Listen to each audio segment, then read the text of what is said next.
Hello, I'm Tom Gregory with Youngstown Christian Television. Thanks for joining us on the YouTube channel here and watching the program that you're about to see. Before you do that, if you could hit the subscribe button and join us, that way you'll always be informed of what's going on with Youngstown Christian Television every time we put a new video up on the YouTube channel. Thank you very much. We appreciate that. What's the real story? How did all of this come to be? Was it all by chance, or did something or someone design everything? Can we use science to prove that God created all that we have? How old is our world and the universe? Join us as we learn from our host, William Henry, and discover that the story of the earth and our universe is really his story. Welcome to Discovering His Story, an attempt to look at history, combining both the biblical record and what we have in secular history. Last time we were together, we were looking at the different intermediate forms that we're told are part of our ancestry as human beings. And we saw that the evolutionists are not honest about the facts concerning different missing links. Today we're going to be looking at the idea of prehistoric times. I've already alluded to this a little bit by pointing out that if it's prehistoric, that's before there's anything written and largely known, and therefore, how do we know what happened? My contention is that since most, even evolutionists, would say that the written record we have and the agricultural record we have goes back 5,000 to 6,000 years, maybe a little bit more, that also logically would be the beginning of mankind, of human existence as well. And so we're going to go with that understanding. Now, when we're talking about prehistoric times, we're not talking about a time frame which is hundreds of thousands of years of man's existence before he finally figures out how to plant a kernel of corn or write something down. We're going to assume that the biblical record is accurate, and that is that man knew how to communicate from the very first. Well, what about cavemen, people want to know? Who were the cavemen? Doesn't that show that there's been an evolution, so to speak, of mankind? Who were the cavemen? Well, let me suggest to you a very simple answer as to who were cavemen.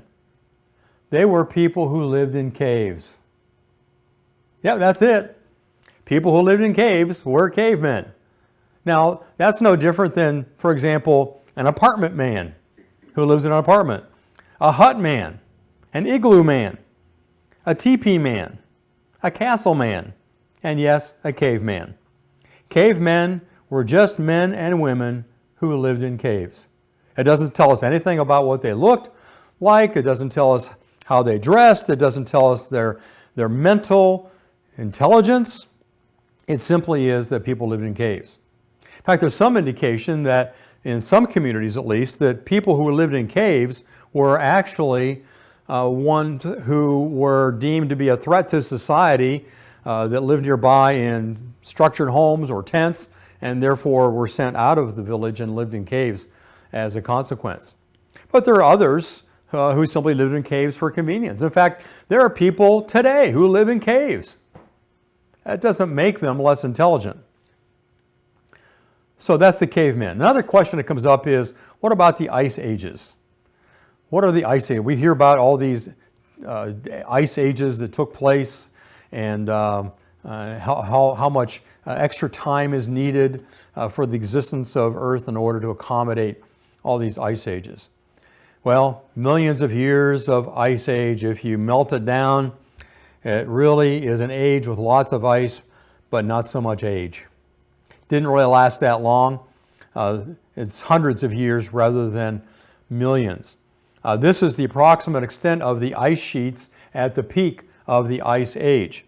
And this is through analyzing the soil, river terraces, other phenomena to look at what actually happened, and not inventing something because you want to have it indicating long periods of time.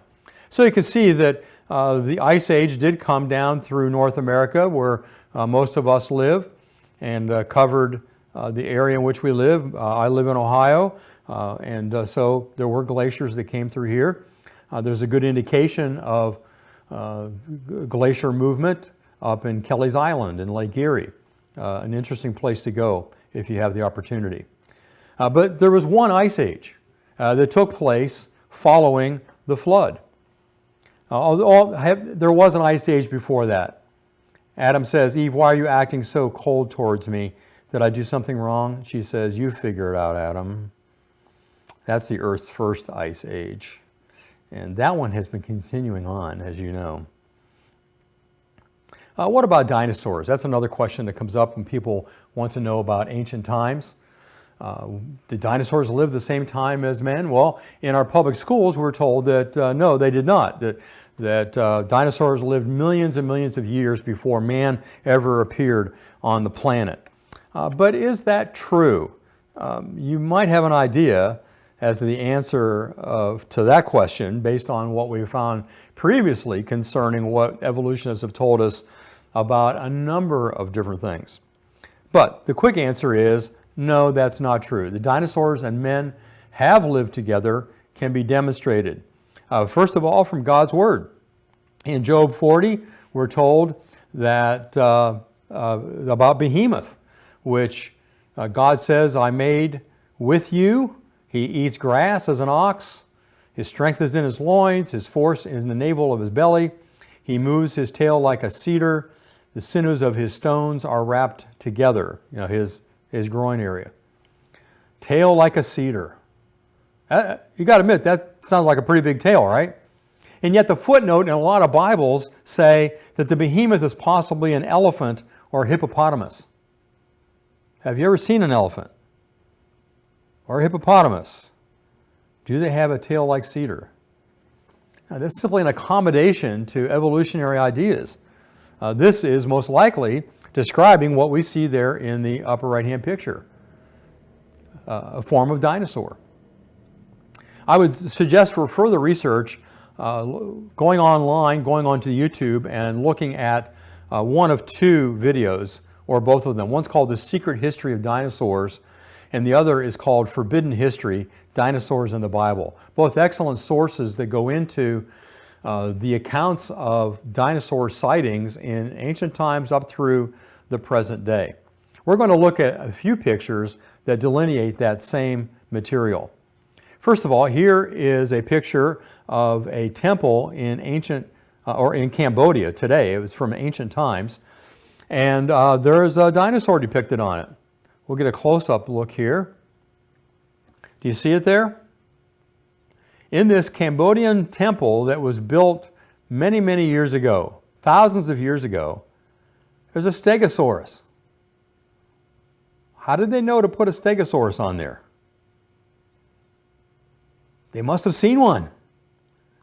No paleontologists had come by to tell them about a stegosaurus, so they must have seen it and then drawn it on their temple. Here's some other figures from Mexico. There's the Apatosaurus on the left, Iguanodon over on the right, and you can see that there are some other dinosaurs here below. These are all figurines made by people many, many years ago, hundreds or thousands of years ago in Mexico. They would not have made such figurines without having seen such creatures. This is dinosaur art from ancient tombs in Peru. You can see the pattern here is over and over again. They are picturing a dinosaur, what we would call a dinosaur. This is also from those same tombs. Is there any doubt that this is a dinosaur? Or this one, Triceratops?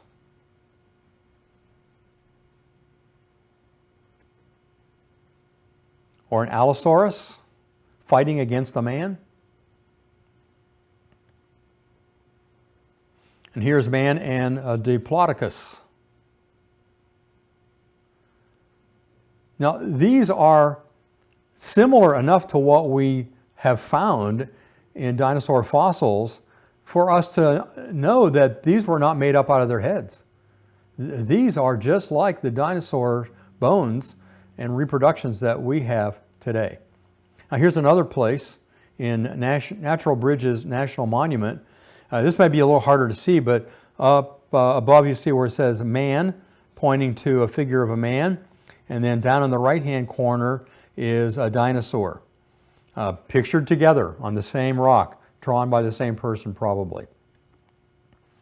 Yaru, as described by tribal aboriginals, had features much like a plesiosaur.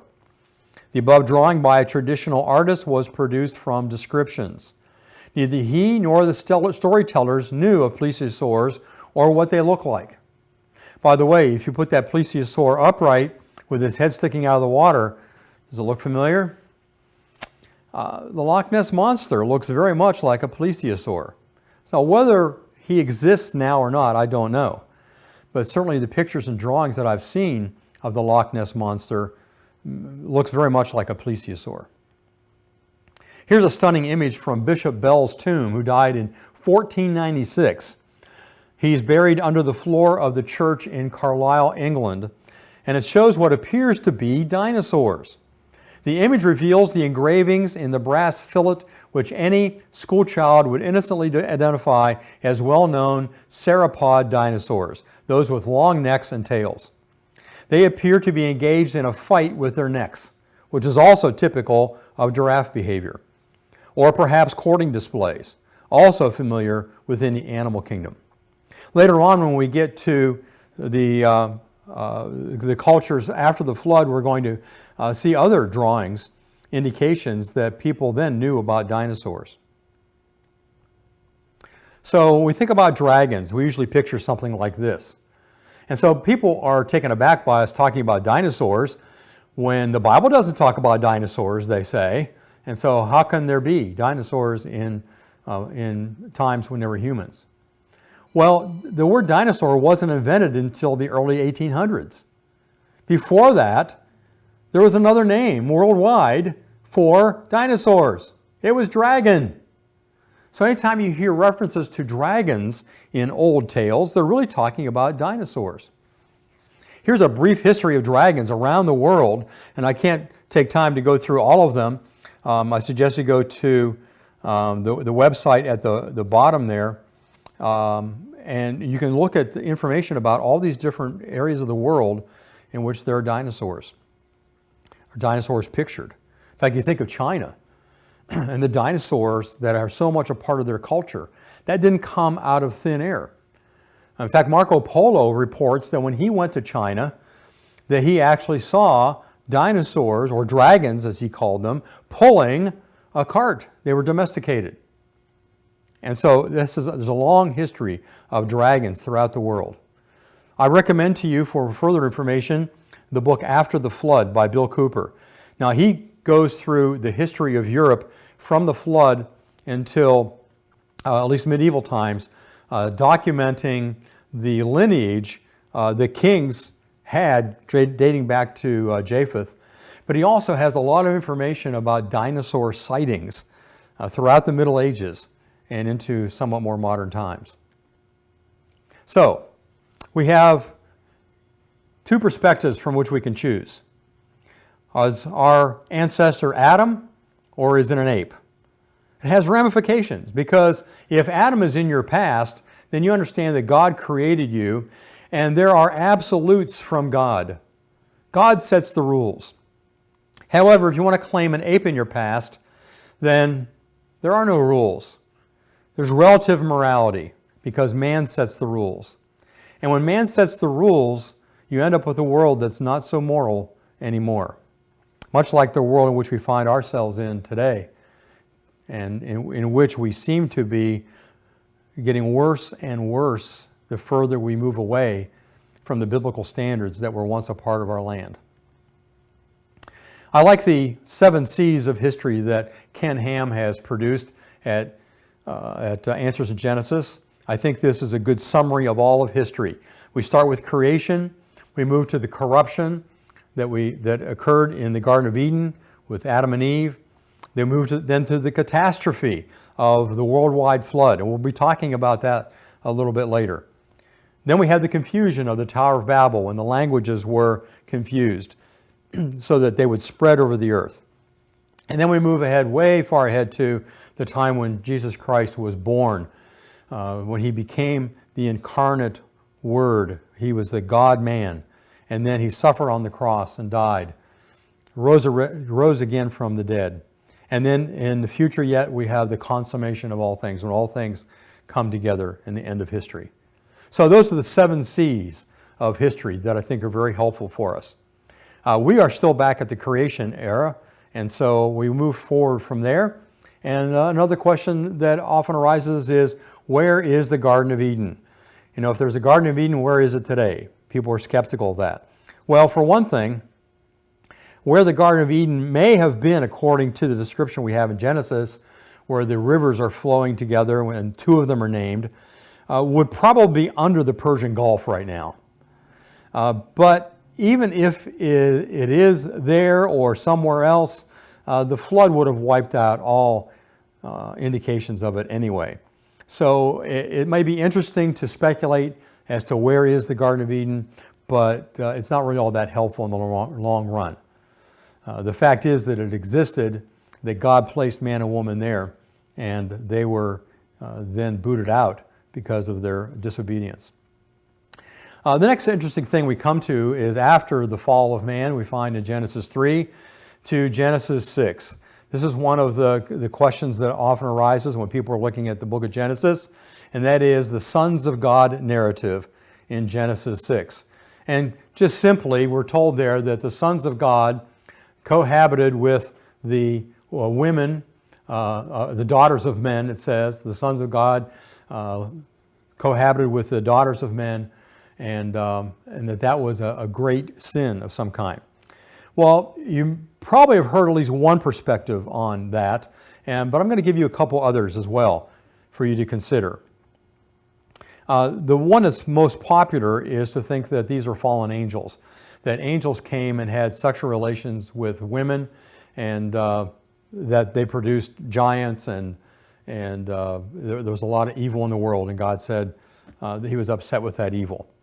Another perspective is that the sons of God are the descendants of Cain. Now, the reason that people go to this is because they recognize that a fallen angel is still an angel, is a spirit being, and therefore it is impossible for a spirit being to have physical relations with a human being. And seeing that, they come up with another idea, and that is the sons of God might be the righteous line following that the sons of God would be the unrighteous line of Cain, and the daughters of men would be the righteous. So the idea was that the righteous and unrighteous are marrying together. Of course, something that the Scripture at that point did not prohibit. The third perspective comes from looking outside of Scriptures to understand what other cultures said about sons of God. And that is that the sons of God was a term used for people who were kings, who were rulers. And it appears from what the text says that the sons of God took whatever women they desired, that was talking about a despotic or tyrannical ruler who was taking total control over the people, and therefore was taking whatever woman he wanted. Whatever beauty he saw, he took. That certainly would be a sinful action of man. And I think that's an important point to remember. And so these despotic rulers brought about God's wrath because of their sinful behavior. The Nephilim that are mentioned after this, the Scripture doesn't say that they were the products of these unions. It simply said that there were Nephilim in those days. And Nephilim has most commonly been understood as being giants. I think this is simply a reference back to the sons of God, that the sons of God were able to accumulate such might and strength that because they were giants. Now, let's consider the viewpoints and the positives and negatives. Okay, first of all, the fallen angels, those are identified with more modern terminology, the Watchers. There have been some material put out recently talking about the divine council and identifying these as fallen angels having sex with human women. The sin would be unnatural cohabitation, and you can read what it says there. The supportive is that the sons of God term commonly means supernatural beings in a number of different passages, the Old Testament as well. B'nai Elohim is the Hebrew, and you can find that in different places in the Old Testament referring to angels. The problem is there's no specific mention of angels, and I think a bigger problem is that you can't have a spirit being having physical relations with a physical being unless they're creative in somehow. The next view, the godly line of Seth intermarrying with the evil line of Cain, that's compromising with evil people, corruption of the godly seed. Support of that is the Old Testament concept of sonship, that those who are following God are sons of God. But the term sons of God is never used for humans. And it doesn't explain the production of the Nephilim, if that's what you think happened there. Then the powerful dynastic kings establishing harems. Comes the sin of course, pride, polygamy, rebellion, enslavement, violent power. It seems to me that that would be the kind of sin that is relative to God saying that man is sinful in his heart continually and he's going to destroy the world because of it. The support is the stories of the demigods in ancient Near Eastern literature and the use of the word gods or Elohim in the Old Testament to refer to those that are in authority. There's no mention of kings in the context, and kings are not called sons of God in the Old Testament, but I think there's a strong connection to ancient Near Eastern literature to establish that. If it's angels, why would God destroy the world? If it's a godly line intermarrying with the evil line, I'm not sure that you could separate those two at that point. It seems to me the one that makes sense is understanding the sons of God as being dynastic kings who are acting like tyrants. Now let's look at the flood. That's always a bit of controversial subject, looking at the flood. And here is the way that oftentimes it's pictured. Look at the picture of the ark. What's wrong with this picture? Well, is that realistic? The answer is no, it's not realistic. All you have to do is read the book of Genesis and see the construction to know this is not how it looked. But what's the problem? So we picture the ark that way with giraffes sticking out. It's always giraffes' necks sticking out of the ark. And you can see all the animals. What's the problem? Well, the problem is that when we teach children things like this, they come to believe that the story of the ark is just like any other story. Any story that they hear out of any book, a book of fairy tales, a book of stories. And so they end up not believing that it's actually true. This is probably a more realistic illustration of what the construction of the ark looked like. And as you can probably tell, the ark was not made for travel, it was made for survival. It was made to float. Now it's interesting that when you talk about the flood, and many people want to deny that there was a worldwide flood, but if you look at cultures around the world, you can see that in every major culture in history, there has been a worldwide flood legend. Some of the details change, but it's amazing how consistent these stories are. And I invite you to look those up and read the stories of the flood. For example, here's one from Hawaii. After the death of Kimiyohana, the first man, the world became a wicked, terrible place to live. There was one man left, one good man. His name was Nu'u. That sounds very similar to Noah, doesn't it? He made a great canoe with a house on it and filled it with animals. The waters came up over all the earth and killed all the people. Only Nu'u and his family were saved.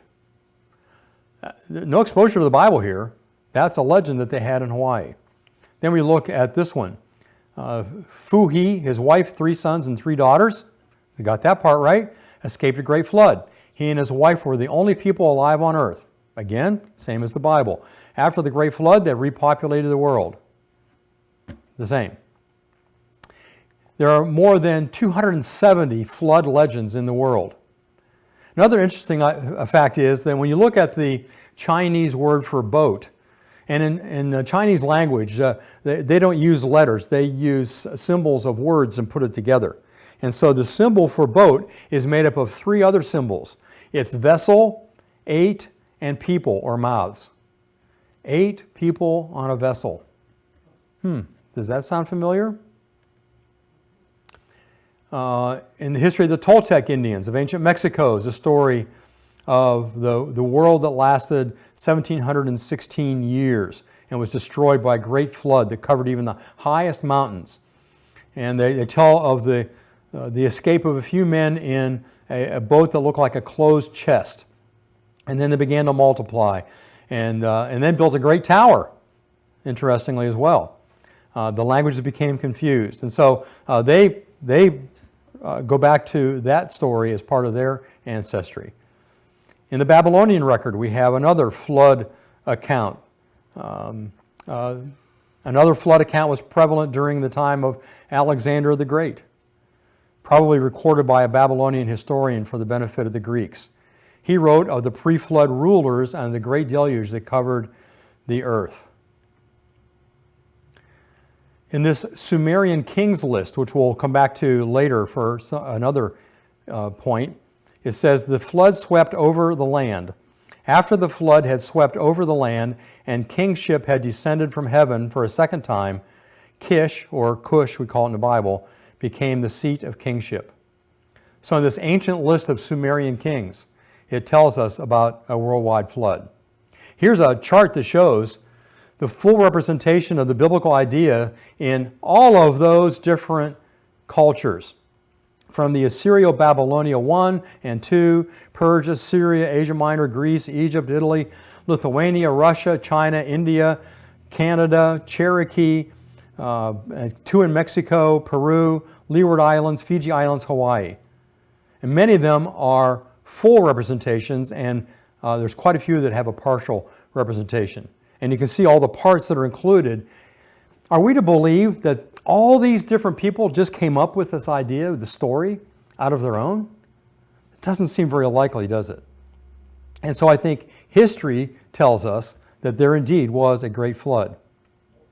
This is the size of the ark that we see, the size of the ark drawn according to specifications.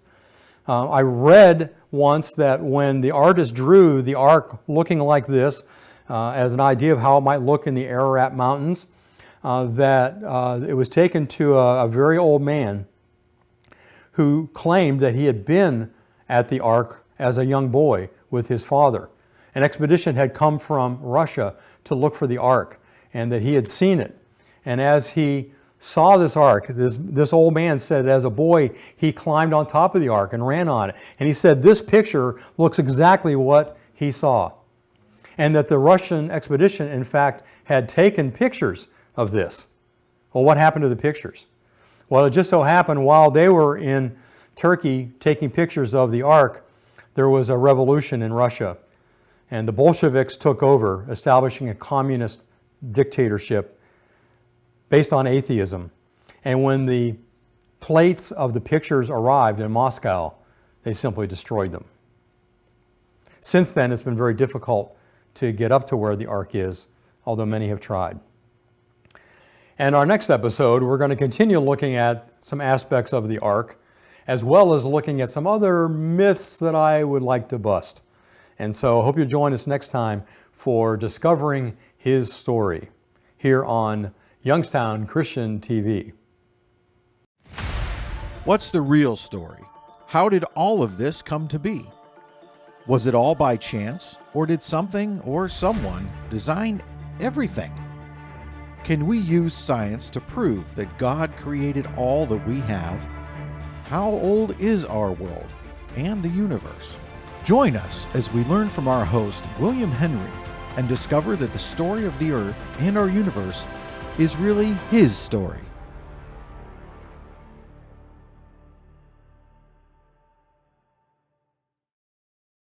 Okay, tax time again. What's it going to cost me this year? Whoa, that seems high. That's a lot more than I thought.